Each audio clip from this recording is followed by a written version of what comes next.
नाज़रीन, पीटीआई जेलनि में औरतुनि सां बदसलूकी जो चीफ जस्टिस खां नोटिस वठण ऐं जांच कराइण जो मुतालबो करे छॾियो। पीटीआई चेयरमैन इमरान ख़ान घर वज़ीर राना सनाउल्लाह जी प्रेस कॉन्फ्रेंस ते रद्द-ए-अमल ॾींदे चयो आहे त औरतूं क़ैदियुनि सां ज़्यादतियुनि जूं ख़बरूं अची रहियूं आहिनि। सुप्रीम कोर्ट पार मुरादो नोटिस वठी औरतुनि खे आज़ादु कराए। यूट्यूब ते वीडियो बयान में इमरान ख़ान चयो त जेलनि में औरतुनि सां बदसलूकी वारी वर्ताउ खे साज़िश चई लिकाए पियो वञे।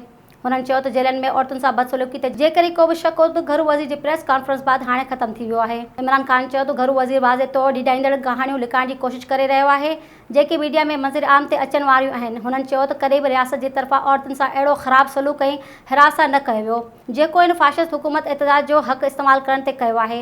हुन चयो त पीटीआई छॾींदड़ खां पुछो त उन्हनि सां कहिड़ो वर्ताउ कयो थो वञे। पहिरियों ई दहशतगर्द करार ॾिनो वञे थो। इहो शख़्स पीटीआई छॾण जे प्रेस कॉन्फ्रेंस करे थो। सभु कुझु माफ़ कयो थो वञे। पार्टी छॾींदड़ चवनि था त 9 मई जे वाक़िअनि जी मज़म्मत करियूं था, फ़ौज सां गॾु आहियूं। इहो त असां बि चऊं पिया त 9 मई जी मज़म्मत करियूं था, फ़ौज सां गॾु आहियूं। इमरान ख़ान चयो त हुकूमत असांजे 23,000 कारकुननि जे फर्स्ट लिस्ट ठाही आहे जंहिंमें 10,000 जेलनि में आहिनि। अक्सर बेॾोही आहिनि, इन्हनि खे छॾियो वञे। सुप्रीम कोर्ट खे दरख़्वास्त करियूं था त उन ते कार्रवाई करे ही मुल्क जी सियासत खे ख़तमु करे छॾींदा। हींअर उहो पीटीआई ख़िलाफ़ न पर जमहूरियत खे तबाह कयो पियो वञे।